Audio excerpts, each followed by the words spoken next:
Well, welcome everybody. This is Denny with my YouTube channel, Why Is This True? And I'm with Ileana from White Rock in British Columbia. And thanks for joining me. Well, thank you, Denny. It's a pleasure to be here today with you. And we're the weather broke for us, and we're out in the patio of an Airbnb where I'm staying in White Rock, not too far from you, I guess. Yeah, it's only 10 minutes by car. Okay, good. All right.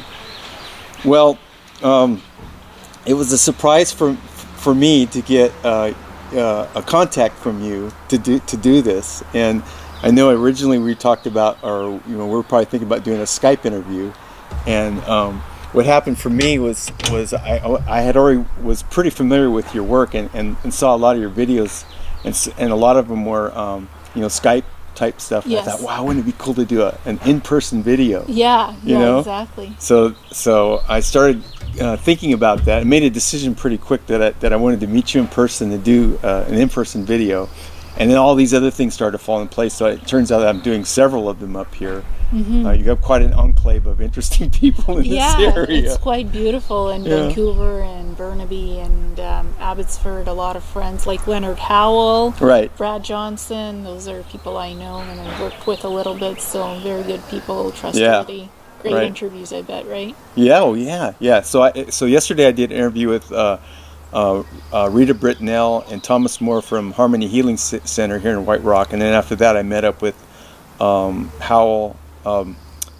Howell and his wife Angelea. Yes. Yeah, and it was great. It was a long day, but it was really worth it. It was excellent. Great. And yeah. I know Thomas and Rita as well. Yeah. I had some healing work done with them about 5 or 7 years ago. Okay. So with crystals, and that's how I figured out I was a crystal child, actually. Oh, okay. Yeah, through them. They opened up my heart chakra, and that's where the process first began, so to speak, of the journey for awakening. Okay, so some of the people watching I know don't know Ileana's story, so I'm going to let you go ahead and just give us a little introduction about what happened. Well, I've always known that I was different from people. Ever since I was 3, I saw my first white UFO in Ukraine where I was born. So, and it hovered for like 3 minutes in the sky. It was a beautiful sunny day, and it hovered in the sky. And I said, "Look, Grandma, look up. There's something flying in the sky." And it was just like hanging there. It wasn't an airplane. I knew that even at 3. It was just hovering there in the sky. And Grandma's like, "Oh yeah, that's probably something from outer space." So and then it zoomed away. Wow. So that was my first experience of seeing a UFO at 3 years of age. And she was very accepting of that. I was always telling her stuff about space, about aliens, and she's like, "This girl is definitely not from around here." Very special girl. So, and Grandma was the one that babysat me and stuff, and she was really open to me talking about it. I kept drawing blonde people all the time and little spacecraft even at 3, and I always accepted that there was life on other planets even at that young age. And so it continued wherever I went. So I always had this awareness that there's life on other worlds and out in space especially. So for me, that's always been with me. But the true awakening happened in 2000. The journey started because I was aware that I was being beamed on these ships and what you would call Ashtar Command. They have like circular ships and triangular ships. And they were wearing blue uniforms. And they have long blonde hair, most of them. So I was like, are these Palladians? Some of them are Arcturians because they have blue skin. No hair at all. Like Palladian and Arcturian hybrids. So those are quite common, and they're part of Ashtar Command. And I was a communications attaché to Ashtar and Athena, who is his other half. And from 2000 to 2010 is when the reptilians were here, the reptilian armada.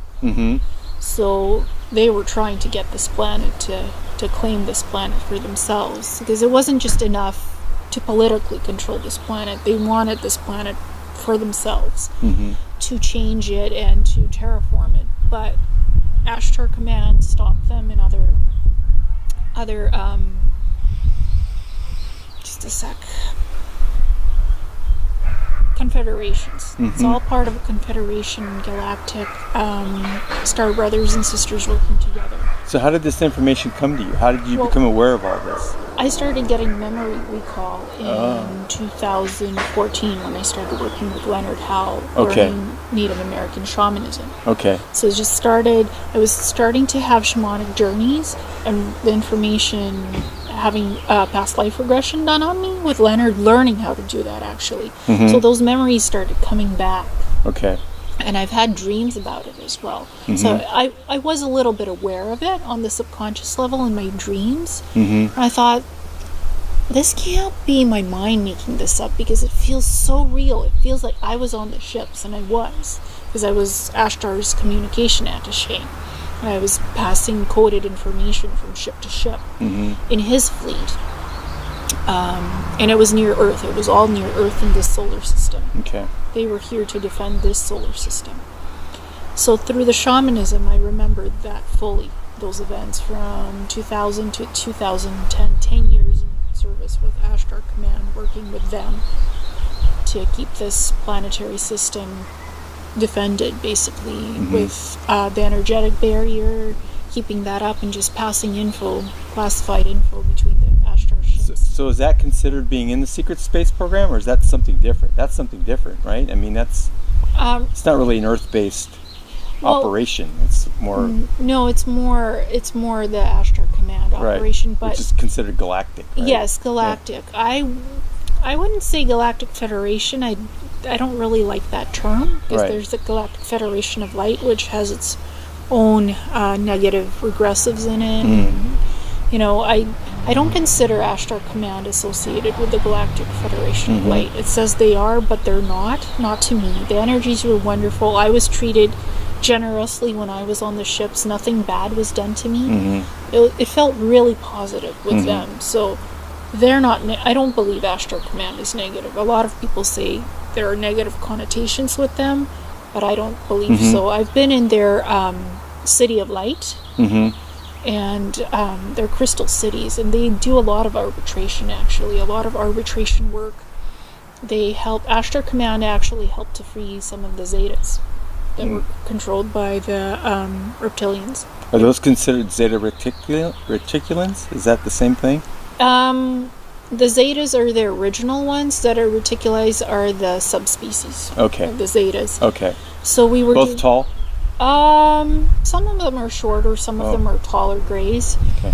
I was working with the ones that were 4'8". I was trying to get them to take off their technical collars, because they interact with their ships on. They have these collars on, which are really advanced. It helps them to telekinetically and telepathically connect with all the technology on the ships and run the ships. So I was telling them, it's okay, you can take off the collars, and you can integrate your humanity back into your soul aspect. Less reliance on technology. Yes, less. I said you don't have to connect telepathically to your technology all the time. You can take a break. And I telepathically showed them, take off your collar. Take off your controlled energy collar. This is technology. This is AI at its worst. That's how it felt to me in the arbitration in the Ashtar Command Light City. In one of the cities. They're amazing. They're huge. So I got 2 of them to take off the collars. The other 2, there was 4 Zeta reticulized. They weren't all convinced, but I got 2 of them to take off the collars. And I said, pass this on to your brother, please. You know. Hey, I want to ask you, you're familiar with Vashta Narada? Yes, I am, yes. So do you find a lot of her work accurate? Yes, very much so accurate. Her work on the Blue Avians from the Sphere Alliance, spot on. More so than the other artists who Corey Good commissioned. Her work is very thorough. She has an energetic connection with the beings that she depicts. And it's very, very true. I mean, some of her artwork is on my own website with credit to her, of course. From the Inner Earth, Kari, and her other friends from Inner Earth. Vashta depicted them so correctly, so true. Also with the Sphere being alliance with the Blue Avians, artwork exactly spot on. Yeah. Spot on. Do you think you might do some work with her in the future? I don't know. I might. I mean, I'm friends with her on Facebook. Yeah. And we've had some discussion back and forth. Like she does posts and I reply. And I do Have you had good luck reaching out on Facebook to people? Well, some people, yes. Others, no. It's free human will. It depends. It's free human will. I mean, you work with who you're energetically in tune with. Like Brad Johnson. He's a wonderful person. I'm so happy I met him. I mean, I had a vision 3 years ago that I would meet him. And 3 years later, in 2016, vision came true exactly. My healer friend, we went out to meet him with our other friend who's a treasure hunter and a miner. And he's like, come on, girls, come on, let's go. You'll love Brad. So you went up to Burnaby to see him? We met in Coquitlam at my friend's house. Okay. Michel Saulnier, he brought us all together. We met at his house. Brad came over. We also met Jim Charles, who's wonderful. He is in contact with Takare from the Girkfit Near Alliance, who are also here in the solar system, helping out Earth. And we had a wonderful session, just a psychic session, soul reading for Chloe and me. And we talked to Brad a little bit, and then Brad did an Adrona's channeling for me and Chloe and Michelle, and that's on my YouTube channel. Right. So it's all documented. I document everything that I do. Yeah, your website's amazing. Oh, thank you, thank you. The ATs helped me to do that. They were the ones that organized it. I was just the... Right. I was just their... they're my guides, and I was the physical being who executed what they suggested I do. Right. And I don't mean execute as in execute, I mean in create physically what was manifest it. Yeah, manifest what was on the fourth dimension into the 3D dimension with a fourth dimensional aspect to the website. Right. This is very specific details that they gave me telepathically what to put on the site. So that's how it started, and then the YouTube channel came half a year later. Okay. Yeah. All right. Yeah. So what's in development now with them and you? I mean, especially for you. Well, I work with many different groups. I don't work with one specific ET group, the Benevolence. I work with many. Recently, I met the Jessarian Seers in the Pleiades and learned to work with the Jessar dice. It's 26 dice, right? And it's alphabetical letters. You throw them 5 times, and you get this string of letters, 5 different strings, and then you have to decipher the code. What it means. You ask a question and you get an answer through the dice. So the Jessarians were teaching me this on a planet called Cerulia in the Pleiades. It was amazing. I spent a week with them in their etheric classrooms and in their physical database room, holographic database room. So when you visit, this is like astral. It's like an astral. You're not physically going somewhere, or how does that work? It's beyond the astral for me. My light body goes. Okay. And I consider it like a physical body because I'm sleeping. My physical self is sleeping, but my light body leaves this body. It's energetic and semi-physical. So the light body goes where it needs to go and does its learning and does its teaching. So I consider it like me physically leaving. Because it's not on the astral plane. It's beyond that now. Okay. It's still the silver cord? That's still... No, silver cord. Okay. No. The light body is its... It's an entity unto itself. Yes, it is, exactly. So it went and it learned from the Jessarians. And then I physically bought a boggle game of dice. I like the bigger boggle set where the dice are cubed and had beautiful blue letters. I bought the big set. I'm so glad I did, because for me, I like to get the energy of the letters and to roll them. It was amazing. And I also contacted Jim Gerard, who actually developed this physical earth dice divination. What's it called? Boggle? Yes, it's Boggle. The game is Boggle. It's actually making letters and phrases. That's the Boggle game. Okay. Jim used those dice from Boggle to create the dice divination. Okay. So there's a physical aspect of the Jessarian dice divination here on Earth through Jim Gerard. All right. Cyrillic too? I'm not sure what Cyrillic is. Russian? The Russian alphabet? No, that's more difficult. Do you think they're doing that though? Maybe somebody in Russia doing that? Maybe. I mean, I'm Russian, so that's why I asked. I can't read in Russian, but I know the alphabet. It's hard. It's not that easy to master Russian, learning Russian. It's I hard. took a semester. Yeah. No, English is a lot easier. The English alphabet is a lot easier. The dice is amazing. I've had like 4 different readings, and Jim has been mentoring me, and Jim was recently interviewed by Brad Johnson. Is he local? No, he's in the States. Oh, okay. He's San Francisco, I think. Oh, really? Yeah. Oh, my neighbor. Yeah, your Okay. neighbor, exactly.